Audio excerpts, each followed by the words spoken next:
Yeah. Hey. 3-point firefighter, always ready for more. Saving citizens and leaving egos at the door. Another day up in the life, showing you what it takes. Got the hunger, pride, drive, spirit that never breaks. Yeah. Always there when danger is threatening. When seconds count, guess what? We're counting the seconds. 3-point firefighter. 3-point firefighter. Hey, IGAF. Welcome back to 3-Point Firefighter. Today's guest is a friend of mine, a brand new friend of mine that I admire the living shit out of, and so does everybody else. This is Brandon Alexander. Brandon, thank you for being on. Glad to be here. Thanks, Jake. So Brandon works at Highlander Fire Protection District in Southern Indiana. Now, I became aware of this department. Well, I knew about it, but I started to work there as an interim capacity. When I got there, from day one to now, Brandon has been nothing but helpful. But there's something about Brandon that I don't know why I'm looking down, by the way. I should be looking there. I put my camera there for a reason, so it looks like I'm looking at you. Sorry. So one thing about Brandon is, and for all of y'all listening, do you all know that battalion chief or deputy chief or assistant chief or chief of the department that cares so deeply about their firefighters, they put their career, their thoughts and all that stuff on the back burner to make sure that their brothers and sisters get taken care of? If you do know somebody like that, let me know. Chances are most of us don't. I know I didn't, not to this degree, at least. I take that back. To this degree, Brandon is that person. And I want to start off here. He's been in the fire service full-time since 2007. Yep. He started very early, like in 1999. And then he also found the time to get a degree in nursing. Great person, Brandon. Thank you so much for being on. Jake, I really appreciate you letting me onto your podcast, and I hope to have a little bit of fun with you. Well, go easy. I'm very tender. I'm very, very tender. I don't like when people make fun of me. I'm just kidding. So when I met Brandon, they were hiring for a chief's position, and they're still in that process. And after a little time with Brandon, I noticed, I mean, brothers and sisters, you know that person, right? You see him at the firehouse, you see him at conferences, you're instantly drawn to him because they care that much. Their passion is just like seeping out of their pores. So I said, hey, Brandon, man, how come you're not putting in for the chief's position? And he could. He said, well, they need somebody from the outside right now. And I thought that was amazing. He probably, I've never asked him, hey, do you really want to be chief, even though you're not going to put in for it? But he was taking care of his people before he was worried about bugles, more money, more responsibility, a big ass truck, by the way. I do not like the chief's vehicle at all. It's 1,750 feet tall. I kid. I'm just. That's just because you're used to driving a go-kart. Yeah, come now. Hold on. Now, shots fired. Shots flipping fired, brother. So Brandon is that person, and when I see somebody like that, I gotta latch onto him. So, having worked up there for a little while now, not only is there not one person that says a negative thing about Brandon, all they can do is brag on Brandon, and then, excuse me, I might edit that. And then I get people calling me. Hey, man, I hear you're working up at Highlander right now. Do you know that Brandon guy? Yeah, I've met Brandon. Man, he's awesome. Just today, Brother Matthew Kidd, I was talking to him on the phone. He said the same thing. What's your secret sauce? How do I turn into a nice guy? I need your help. Oh, man. The secret sauce, let's see. The big thing, let go of your ego. You alluded to it during the intro that, I let all of my personal goals go when it comes to my guys. If I need to step back from whatever it needs to be so that my department, my guys advance, then that's what needs to be done. It's not about me, it's about we. Man, I love it. And he is not full of shit. I've had conversation after conversation, and he's the same every time. Is it something you feel like you've had this whole time, this passion for the people you work with, or was it developed, or was it like for me, in my 30 years, I've worked with some bad people, and I feel like I know what I don't want to do. I've always said you can learn from bad leaders. It's just usually you learn what not to do. And I feel like so much of what I've learned from bad leaders, and again, if anybody's listening to my podcast, they know I say this all the time. I've been a bad leader. I have been a bad follower. I've been that trouble kid. I have been that person. So I feel like I can say it. But if any success that I have going forward, I feel like it's because I know what not to do, if that makes sense. What about you? Was it always that way for you? So I was actually pretty fortunate. I actually got an introduction in leadership fairly early in life. I was a member of my school's ROTC, junior ROTC program, in which that was where I got my introduction into leadership and taking on leadership roles. So I got to make my mistakes early when Okay, I got to make fair. my mistakes early when, your decisions, I should say the outcomes of your decisions didn't carry much weight. Mhm. I had great mentors at that time, that really, they called me out on it. They kept me honest. So I really feel like that's where I got my introduction into it and then just kind of developed it over time. Again, making sure that I put my people first. There's a lot of people that say that, but they don't really do that, or they do it when it's more convenient. And if I had to be honest, I can look back at times that it was easy for me to be that guy when it was convenient for me, not when it really cost me anything. But with you, and it's been inspiring, by the way, to see you, everything is focused on them. And I feel like we get along really well because of that, because I'm very similar in that way, but I it's not flawless and effortless with me. I fail constantly. I'm struggling, blah, blah, blah. Try to do the right thing. But every time I see you at work, you're just like, I don't know, just moving through everything. And you're a battalion chief when you got to be a battalion chief. You're a friend when you got to be a friend. You're just a regular hose jockey when you have to be. Nobody's intimidated by you in a negative way. They always go to you like for questions. And I've never once seen you go like this. I don't know. You're always like, oh yeah, that's because of blah, blah, blah. And this. It's amazing. Um, do you feel like what I see is a level of respect from brothers and sisters at your fire department, our fire department, um, that I don't normally see like that at such a high number. Do you see that, feel that, or are you like, I don't really see it because you're too close to it? Yeah, I probably don't notice it because I am so close to it. It's a role that I have taken on a little bit at a time. So, when people say that I've taken on a lot, I probably don't notice it as much just because of that.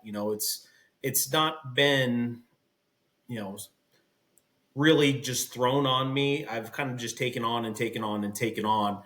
Um, I will say that I did realize recently that I have gotten to a point where I did take on too much and I really did need to start delegating some stuff and being able to step back and look at that, you know, knowing that I needed to let go of some things allows me to know that I can help the guys in a different capacity, Mhm. but also allows for somebody else to start being able to take on that role and I guess you could say spread their wings and really kind of start growing in their own aspect with it. So you're big on like mentoring those people below you and helping them come up to whatever rank you're wanting them to come up to. Absolutely. My biggest thing is knowing that as a leader, you should be there to grow your people. Hmm. You should Yes. never want to hold them back. You want to see them flourish. You want to see them grow. And, that's one of the biggest joys in my career is I've got to do that a number of times now. And it never ceases to amaze me when you let those reins go and let those guys do what they need to do just let them cook. You just let them do their thing. Even making mistakes a little bit too, as long as they're not the life and death kind, right? Absolutely. Yeah. I mean, what is it they say? Experience is the greatest teacher, Hmm. and mistakes are part of experience. For me, I think the most I don't know, the most learning I do is when I really screw something up.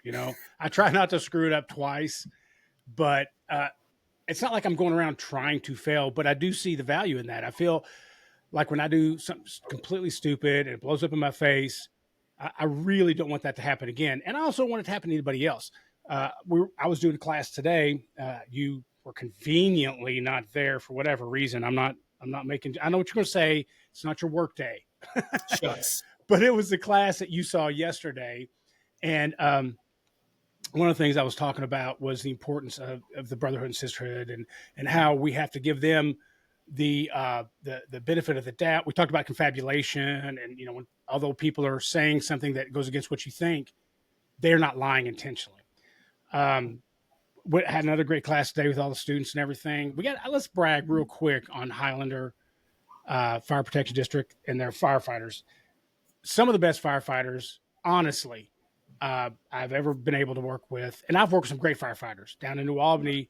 There's some people there that I've always said you could take them and plug them in any position, any rank, in any fire department today, New York, Boston, Northville. You could plug them in and they're going to succeed immediately, right? I feel the same way with what I'm seeing in Highlander, but in bigger numbers.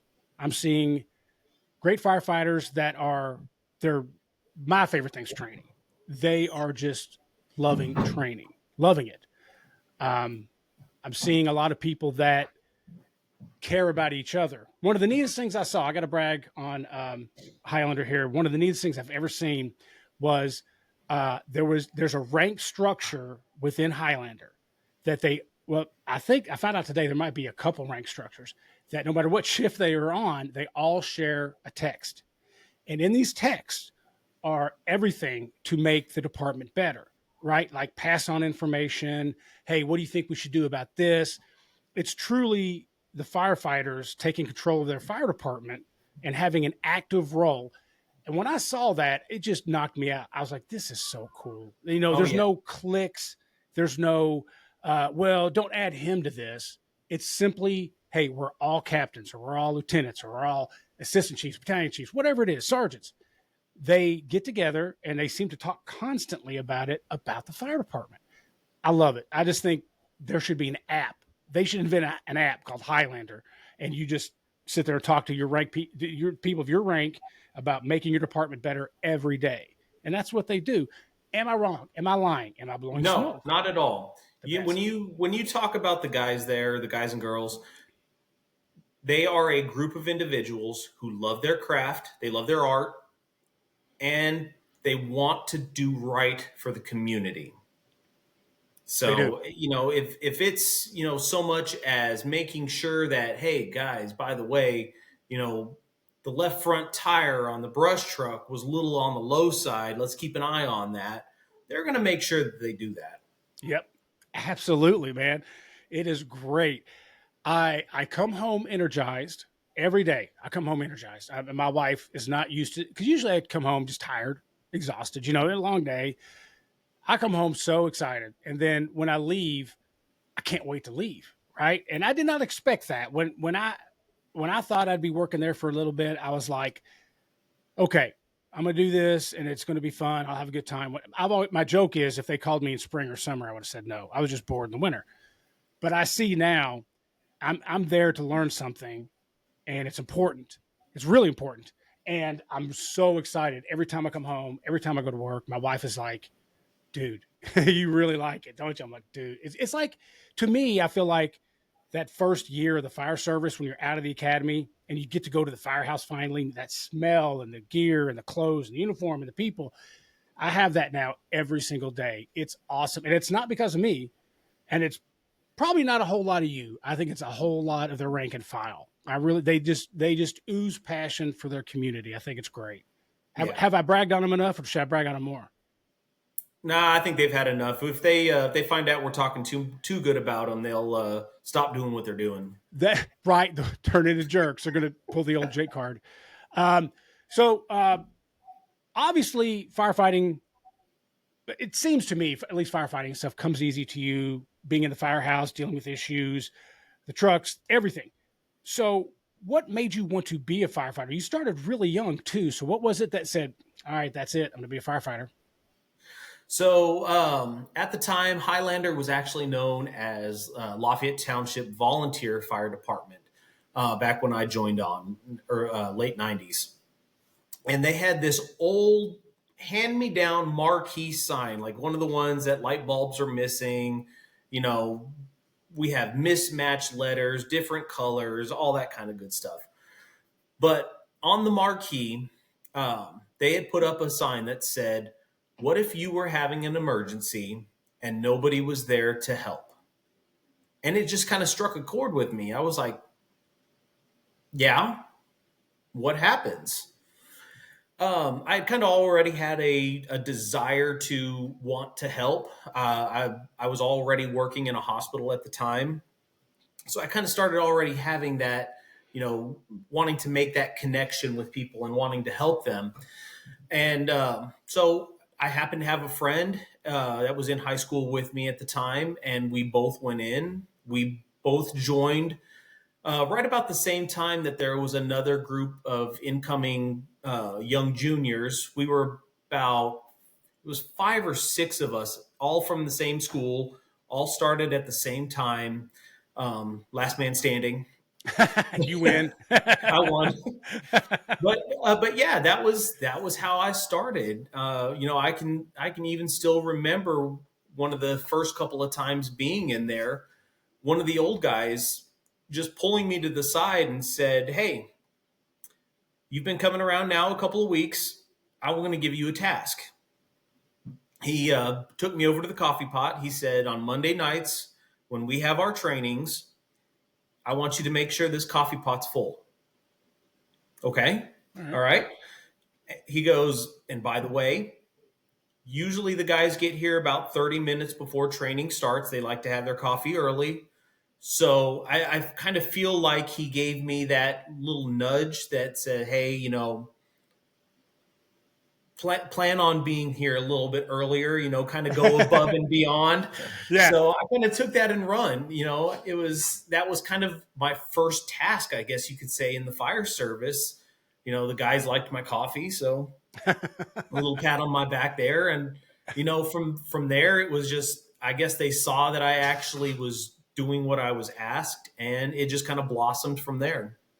So, did you ever have in your career like a downtime? Like I've talked about on here several times about I had several years where I was really a blight on my fire department when I was in Southern Indiana. I wasn't doing what I should do. I had a sense of entitlement.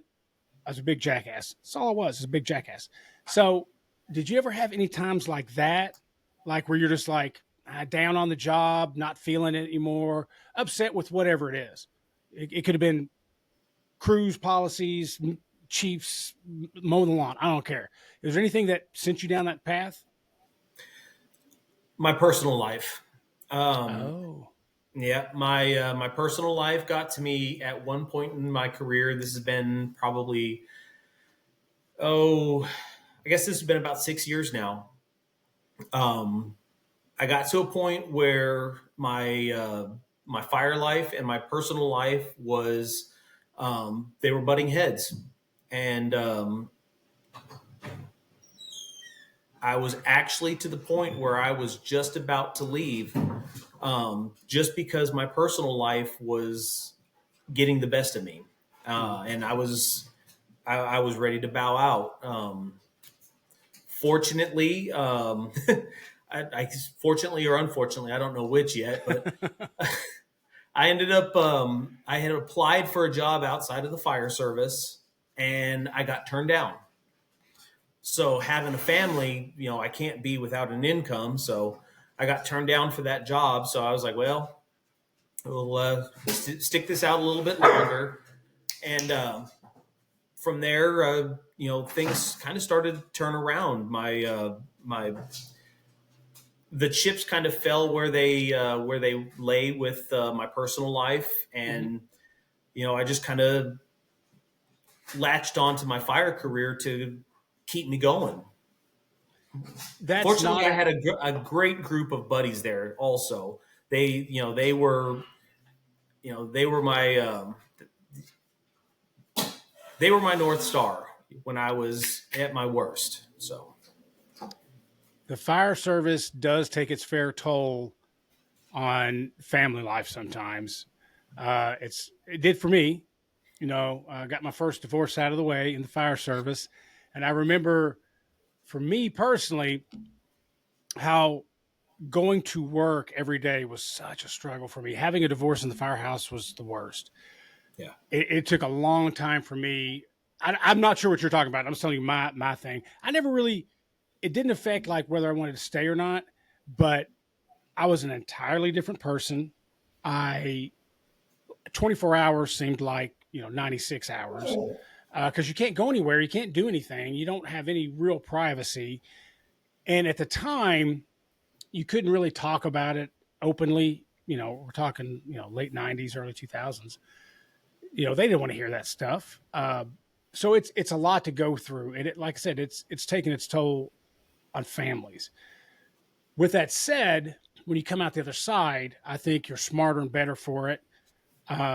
My current wife, who we only got married just, what is this, March, 20 years ago. And she is absolutely fantastic about it. But think about it. She gets to have me outside of the house a lot. She's like, shift work, huh? Yeah, you can work overtime. yeah. Go back to the firehouse. Exactly.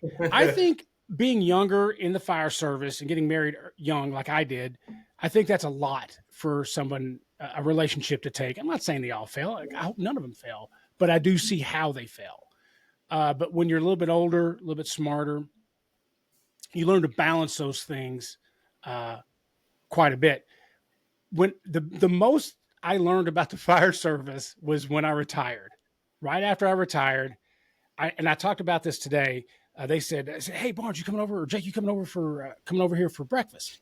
They yelled through that little door into the training room, that little window. And of course, I don't eat the breakfast. I have water and then like a little protein bar or whatever. I said, absolutely. So I went over there. I love it. And I told him, I said, look, I didn't realize till I retired all the little great things of the firehouse, right? You kind of didn't know them, but you don't really miss them until they're not there. Sitting at a table of firefighters, best thing in the world, right? Normally. Walking through a bay, smelling all that, what a firehouse smells like. Just all the little tiny things. So I learned a lot about the fire service after I left. And fortunately, I got to apply what I've learned recently. We're working for Highlander. But that is the thing, man. It does a lot for people when you're working 24-hour shifts. I know people that miss their kids' first steps. They couldn't get off of that, or stuff like that. It's an investment, and I hope the community understands what we go through. It's not just the danger we go into, but what we sacrifice in our personal life. And it sucks. But, you got to get your starter wife out of the way, I think. Get that one done and over with. Move right into the real one, right? Yep. So let me ask you this. I'm none of these things, by the way. I'm not a hose guy. Like, I'm not going to sit there and get into a fist fight over Kraken versus key hose and, no, bullshit. It's the FDNY 1.88 or nothing, or I'm also not like, Pierce. No, thank you. You mean American LeChonk? Oh, frozen by. I'm not that guy. I've never been that guy. I've never focused my stuff on that. Duo light versus, or duo safety versus Alkalite, the latter debate. Oh, that's stupid. Are you one of those guys in any of that? Do you love when a conversation opens up in the firehouse? Other than, I will say this, let me come back to you in a second. When people bring up the Vindicator nozzle, complete garbage. It's complete garbage. Straight garbage. But Jake, no, it's garbage. It's garbage. But what about it's garbage, right? It's garbage. That's my opinion. My opinion could be wrong. Again, married twice. So Is there anything that you love when you hear at the firehouse that you can't wait to insert yourself into? Oh, and I just can't wait to insert myself into. You hear them talking about tactics or trucks or anything. Or like a good battalion chief, do you just kind of turn around and go away because you're like, this is not going to end well. This isn't going to end well. yeah. This is going to be one of those things that I don't want to be. I don't want to be a witness to. Yeah, that's what it is. They're not calling me to the stand at any time, No. Mr. Alexander. Did you hear so and so say this? I neither confirm nor deny. Exactly. That's exactly it. Yep. So no, I can't say that I'm one of those ones that has to put in my 2 cents on really anything. Mm-hmm. If people want to ask me about how I feel about a certain thing, or I try to just kind of go back to my own personal experiences with it. You alluded to the Vindicator. Best nozzle in the world, not. I will say that I have put out a lot of fire with the Vindicator. Yes, and you also realize all fires go out by themselves as well if you want to go down that path. I got a lot of standing buildings now. Come on now. Okay, look, I'm not saying I'm 100% right. I'm just saying, could you have done it quicker, more efficiently with a smooth bore? That's all I'm saying. Don't get me wrong. I love my smooth bore. In fact, I will typically grab my smooth bore before the Vindicator. But I'm just one of those that, I can use the Vindicator if I need to. You see what you did there? You made me look like a bad firefighter because I can't use a Vindicator. That's why you're brilliant. Outstanding. Outstanding. Uno reverso. Uno reverso. Damn it. Yeah, no, I'm not a big nozzle guy, but when you've got a 75-pound nozzle that's 9 feet long and you've got to pump it so much that you can't even move the hose, hey, it's like having a master stream in your hand. Do you ever think there's a reason they delineate between, like a hand stream and a master stream? You don't need 350 gallons, especially with the science that we know now. You don't need 250, 350 gallons a minute to put out your average house fire. Now, I will say this. They are fantastic in the fire service for certain things. Like you said, you grab the one that's fire. So like if your truck starts to roll backwards, you can take a Vindicator and put it under the tire, and that should usually stop the truck. That's my feeling. I know there's somebody listening, by the way, going, oh, it's bullshit, fucking Barnes. It will. And the nice thing about it is the Vindicator, you'll be able to, once you're done, take it back out from under that tire and use it again. Okay, I'll give you that. It is durable. I'll give you that. There's no talking around it. It is durable. You're exactly right. Now, this is the end of part 1. I appreciate you being on. I want everybody to check back with us next Monday where part 2 comes out, where me and Brandon start talking even more stuff about how awesome the Vindicator is. I tasted vomit in my mouth as soon as I said that.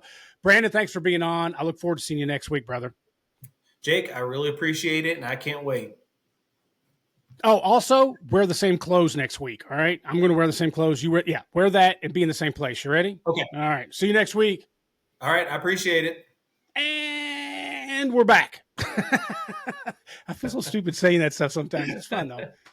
So we were talking about nozzles before. Now, and our love for certain nozzles. We should talk about the hen. I don't have anything bad to say about the hen yet. I haven't touched one yet. Have you used the hen yet or watched anything about it? I have not. Not anything beyond the forestry version yet. Oh, yeah. Yeah, we did see that. We did get to see a demo of that. It was enough that I wanted to see what an actual attack line nozzle would look like. Right. You can't make any rash decisions until you get one in your hand and actually get to try to use it. Okay, so you're right. I'm wrong about what I'm going to say, but I'll be honest with you. Anytime I see something new, I kind of hate on it for no reason. Not that I hated on the hen, but I was definitely skeptical. But when you look at the people that promote it or made it, I mean, Ray McCormick, right?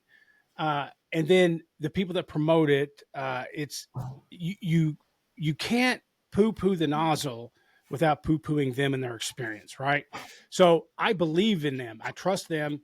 So I can't wait. I think we actually have one set up, a demonstration next week for the big boy. Yeah, I think it is. I have questions. I worry about air entrainment. Like, do you use the blade for, fire attack, and there's like little to no entrainment of the air, which is good? Or is it mostly, do you like straighten it out before you use I mean, I don't know. But instead of an engineer or a scientist coming up with it, we have firefighters developing it. So I got to trust it a little bit, but I am skeptical, very skeptical. So I got to see. We got to trust in our brothers and our sisters. So, if they're the ones that are coming up with it, we got to at least give it a shot. I totally agree. And it's got to be better than the Vindicator. I worked that in. Did you see that? You see what I did? I saw that. That was slick. That was slick. So last episode, we were talking about what I would describe is that you have a very natural affinity for leading. You really do. Wonderful at it. And I don't know too many people that are like that. The people that I've met that I feel like are natural leaders, like Frank Lieb from FDNY, Jesse Marcotte, Tommy Hughes, Frank the Tank Wiggins up in Northville. Let's see, Brother Gilbert Pedroza in Glendale. There's Ryan Trader. I mean, there's all these people that I've seen spread out, right? They're natural leaders, but I've never really seen where I've worked, and I'm not hammering on them. I'm just saying the point I'm trying to make is it's kind of a unique breed. So is it something that comes that easy to you? Do you make it look that easy? What kind of training do you do, would you say, on the regular? What do you read? What do you watch to reinforce your beliefs in leading? And then is there anything that you read or watch and you're like, that seems like bullshit to me? What is it? What is it for you that keeps you on that path, or are you just on that path? You just fake it till you make it. Not while I'm drinking. Fake it till you make it. Fake it the till joke you there, make people, is if you know Brandon, he's full of shit on that answer. Okay. But there's so many different, there's so many ways. The whole reason 3-Point Firefighter came to be was I could not find my way into leadership. I was reading everything I could, watching everything I could, and it all seemed to me to be somebody else's experience I could not apply to my own life. From the outside looking in, it looks very flawless for you. How do you maintain it? Or do you? As far as, maintaining it, the biggest thing is my priority number one is always going to be my guys. Right. When I have to apply any sort of decision making when it comes to a leadership call, my guys are going to be my number one priority. So I think that's just kind of how I always frame it. Mm-hmm. Is just by ensuring that they are my first thought when it comes to it. I like that.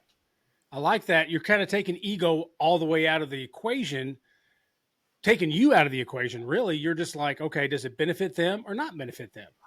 I like that. That's kind of a cool little lesson to learn. Now, how hard okay, let me give you a situation. You ready for this? Let's do it. Okay, let's say the shitty firefighter known as Jake Barnes from several years ago, where I felt entitled and like I wanted to clash with authority and I wanted to fight, you can't move me. This is my, all that shitty guy comes up to you. How hard is it to apply your methodology to somebody like I was several years ago? Sorry, I got a bunch of stuff in my throat from drinking. How hard is it to apply your methodology to people that honestly you probably wouldn't even give 2 seconds outside of firehouse? Well, you can't really compare somebody inside the firehouse versus somebody outside of the firehouse.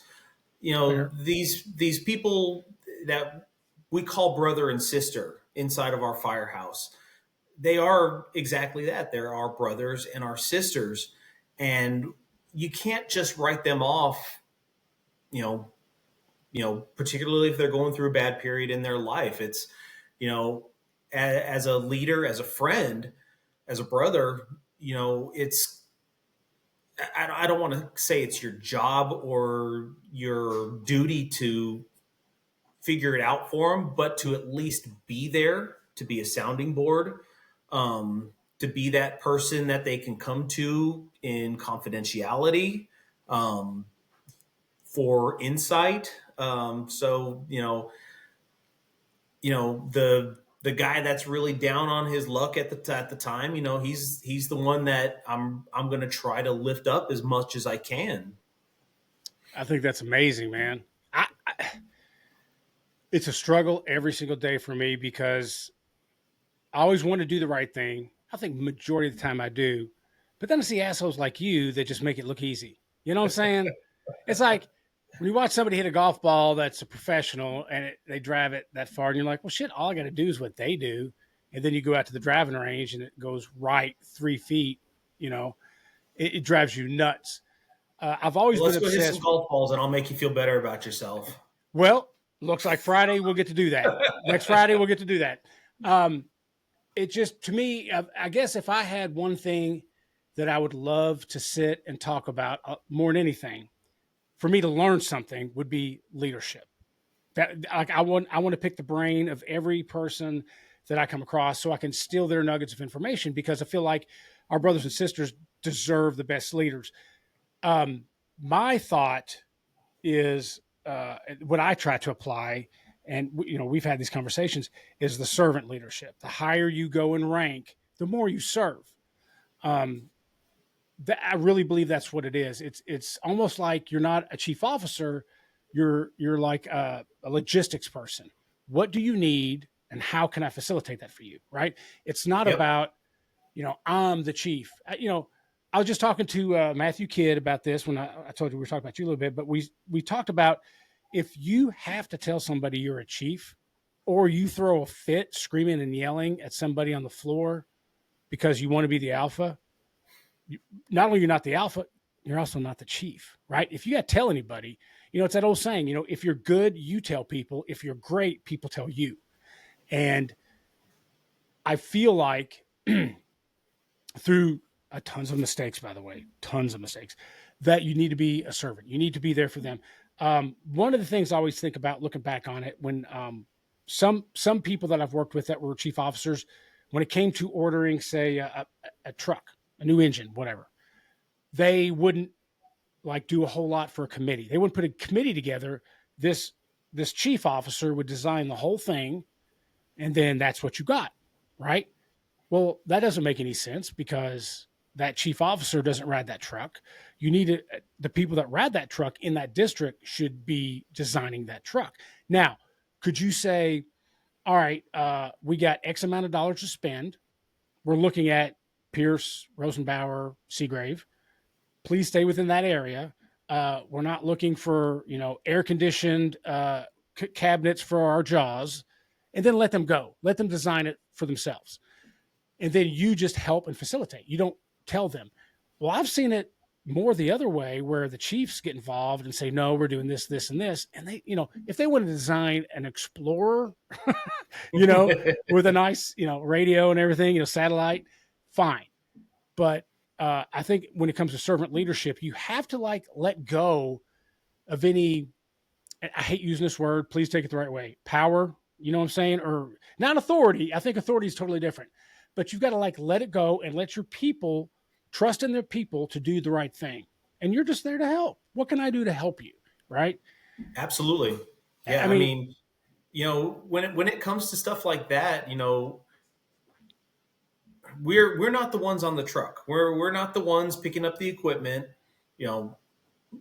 most of the time. There's always going to be that opportunity where, hey, I get to ride the back seat. All right. Exactly. But I mean, that's their trucks. If they want to set up a compartment their way, you know what? Let them. That it really kind of harkens back to Rick Lasky and his pride and ownership. Yes. If you can let the guys have ownership in their trucks, in their department, they're going to be happier. Mm-hmm. If you just kind of let them have, I don't want to say free reign, but at least have some opportunity to have a say in how their day-to-day goes, you know, Yes. that's one of the, that's one of the easiest decisions to make. I'm like, yeah, you want the can in that compartment because it's easier. It's right outside of your door. Do it. What do you need? Do you need a new bracket? I get you that new bracket. Right. Perfect. That's a great example. You're letting them do it. And then, oh, you need a new bracket? That's my job. That's where I shine. Let me get that. I get Yep. that. I love it. Uh, I could see where old school people might struggle with that they need to let you know that they're in charge.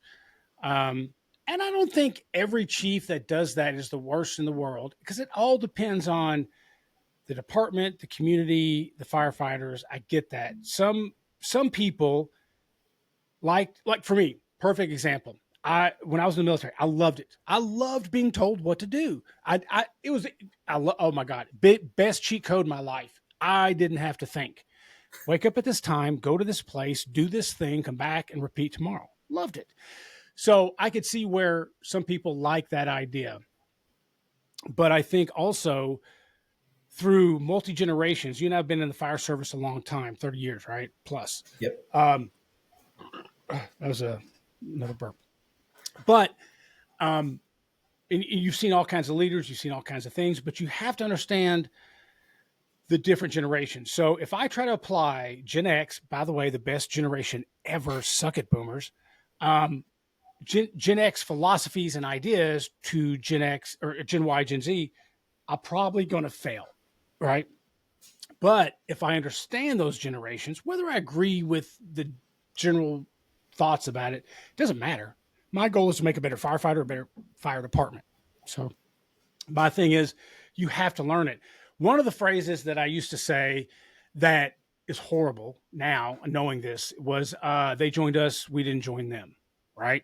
They need to, hey, you came here, you do what we say. Worst advice ever you could give anybody. Our goal is not our ego. Our goal is not making ourselves look good and stuff. Our goal is the community, number one. That'll never change.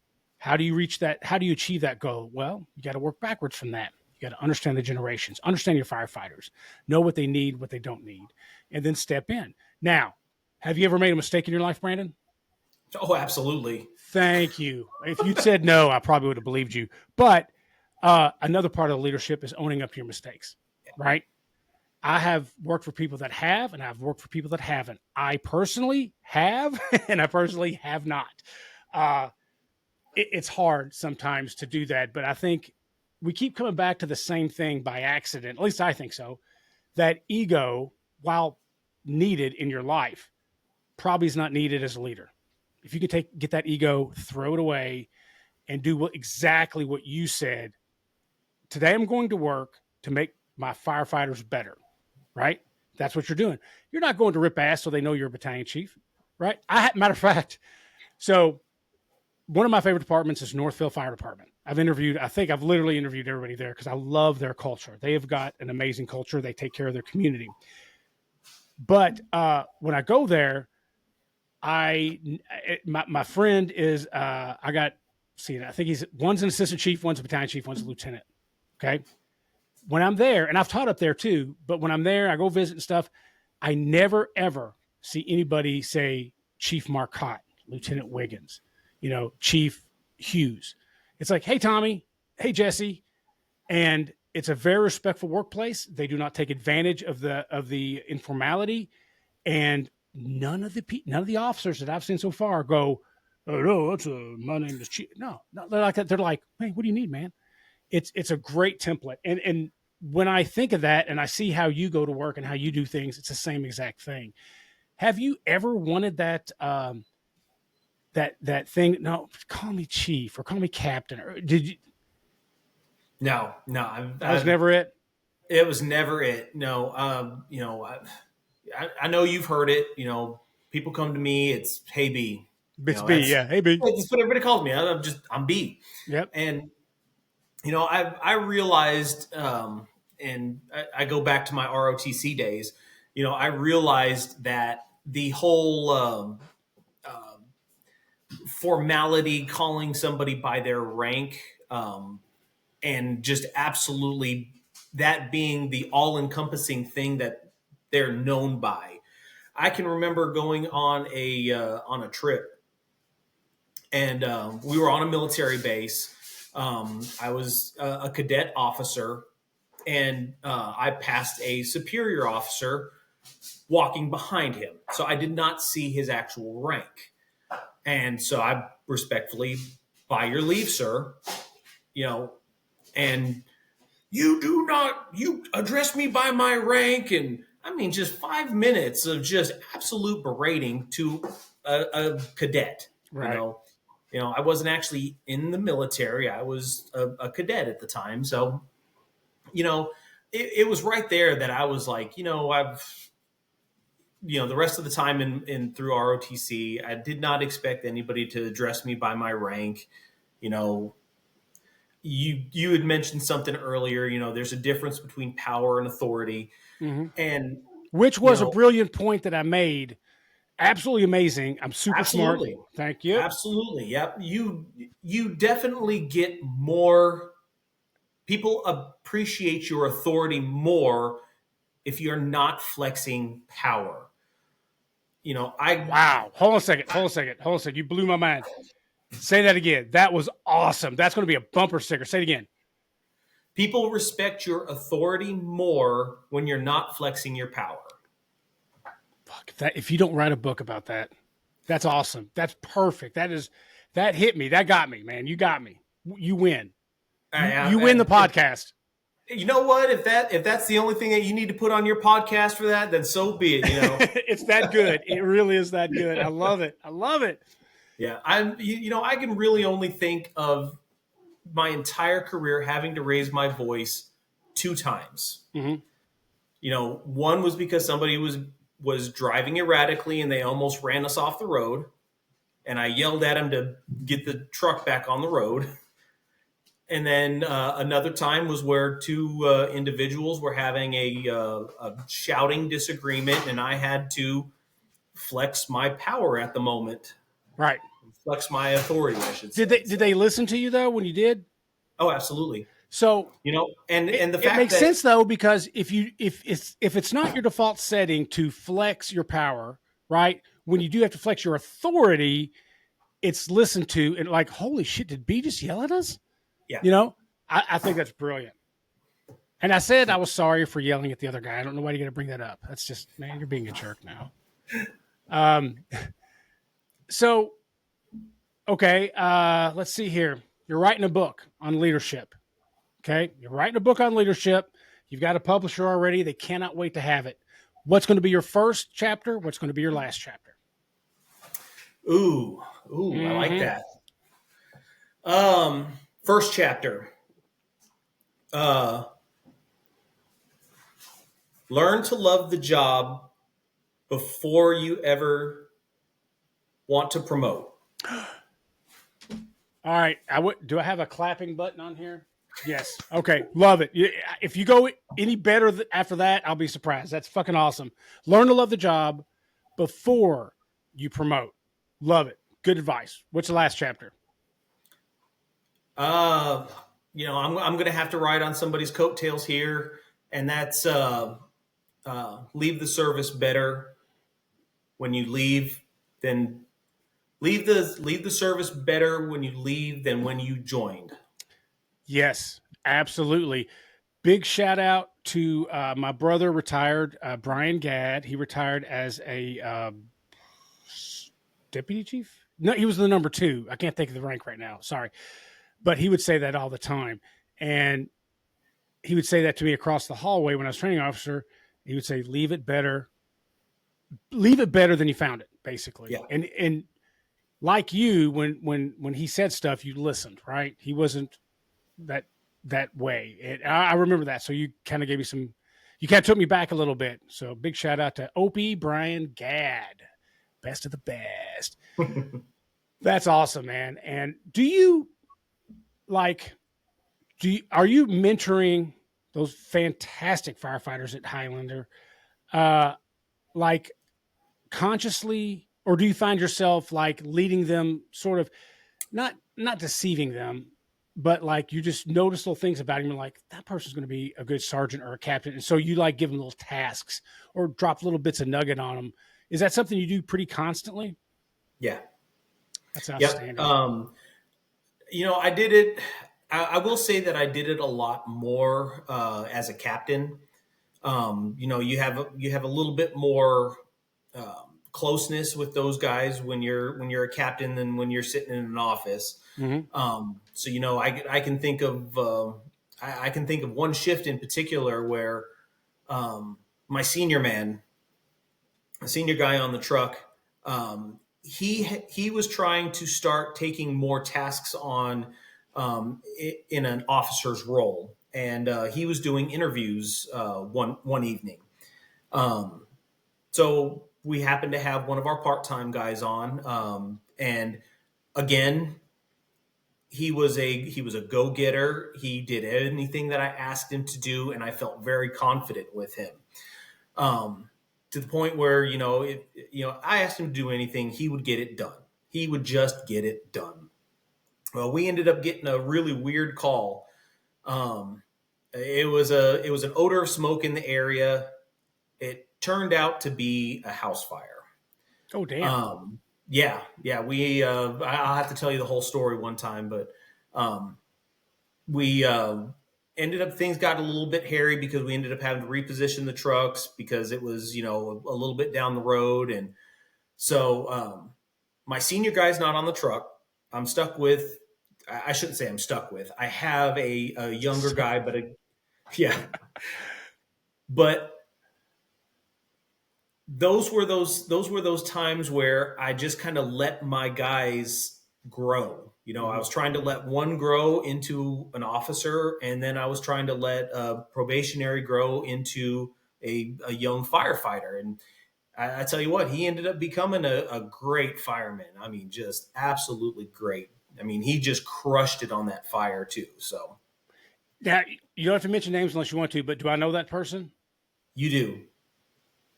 All right, cool. I love it. I love that about you, that you're consciously doing that. I think the fire service would be a lot better if we all took a page from your book, was able to eliminate that ego and develop those below us, right? Or even beside us or above us. I always talk about there's a guy at New Albany named Aaron Sparks.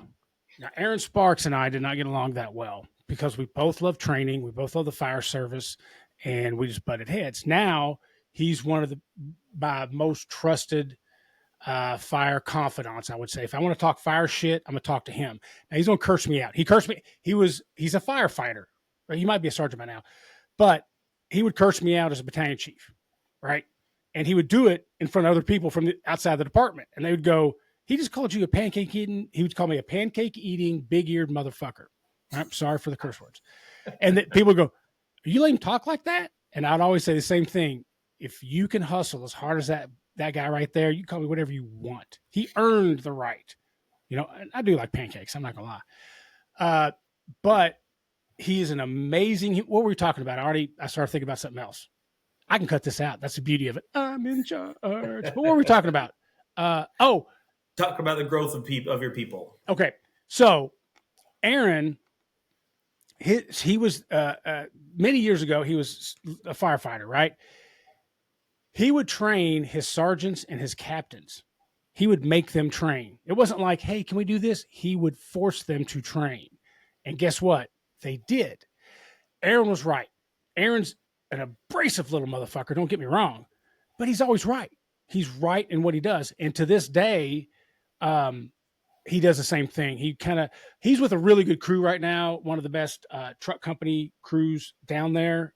Got good truck company all the way, but they really go to that next level. And he's got no problem telling anybody now look, you remember in Backdraft when they said, "Steven, do you ever wonder why you're stuck up fucking lieutenant?" Right? At the dance. That's him. He will never achieve the rank he should have because he loves the job so much. He cares about the community so much. He's willing to sacrifice everything. Could he be nicer and more political? Yes. That's not Aaron. But he's fantastic. And he does. The point of all this is that you can lead, but not have rank. He is a leader. He's one of the strongest leaders they have. but he doesn't. He might be a sergeant. I've retired. Even though I talk to him, he doesn't tell me stuff he doesn't care about rank. He really doesn't. But that's the thing, leading and being an officer are two different animals. If they were an ideal situation, they'd be the exact same thing. We talked about earlier Frank Lieb, and you talked about Rick Lasky. Both examples of where everything merges just perfectly, and they share what they have, not just with their department or not just with their station. They share it with the entire fire service. That's amazing to me. That is amazing to me. Well, brother, I have thoroughly enjoyed talking to you. I've been looking forward to this podcast. I love working with you, man. It makes me feel inferior, jackass. But no, seriously, I kid. You're one of the finest, and it's so cool to have one of the best leaders in this area that I have access to, that I can ask you questions. I can watch you work. And hopefully I'm smart enough to apply what I learned from seeing and watching you into my own life. But the end of 3-Point Firefighter, we always end the same way. You have to tell me the best firehouse prank that you've ever played or have had played on you. Oh, all right. Best prank. We've got a guy on our department. He does not do hot stuff whatsoever. Black pepper is too hot for him. Oh. Okay. He is a smokeless tobacco user. Okay. And he just so happened to leave his can in the truck as he was off going and I was coming on. I decided that his tobacco needed a little bit of an extra kick. I put some cayenne pepper into it. Oh. And put it back into his locker for him just because I'm a nice guy. Hey, I found your stuff. It's in your locker. That next shift lit him up. And he still holds it over my head. He swears that by the time that he retires, he's going to get me back. So, well, you better stay. That's probably my best. You should probably stay at least one rank ahead of him then. Let's see. The one that I feel the worst about, I broke somebody's crown off their tooth. What'd you hit him with? I thought that this was just a harmless prank. So I took a combination of Reese Pieces, M&Ms, and Skittles, dumped them all into a bowl, and just left it there for, you know how firefighters are. Food's left out. We're going to eat it. Yep. So the person grabbed a whole handful of this mixture and bit down onto a Skittle that just happened to be a little bit too hard for that crown and broke it. That's awesome, man. We had a guy in Lexington that loved L8s. I don't know if you heard of L8s before. They're just a soft drink is all it is. But he really had an unnatural affinity for them. And they knew that.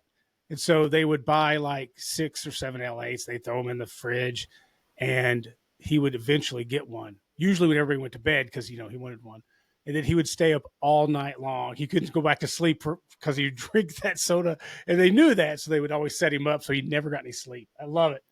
Brandon, Chief, awesome dude. Listen, thank you for being on. It means a lot to me. I know people listening are going to get a lot of great information out of this. And it's nice to know that being a leader isn't necessarily all that complicated.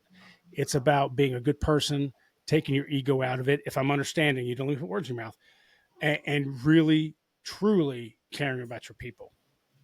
Yeah, you distilled it down to that. I mean, that's what it is. It's not about having that ego, that power trip. It's about making sure that you get your guys taken care of, and that way they can do the job that they do. Love it, brother. Thank you for being on. Can't wait to see you at work next. You'll see me. I'm sure I will. Take care, brother. Take care, Jake. Today's podcast was sponsored by Fire Facilities, designers and manufacturers of realistic, built-to-last training structures and mobile units for 35 years. Make training count. Visit firefacilities.com for more information.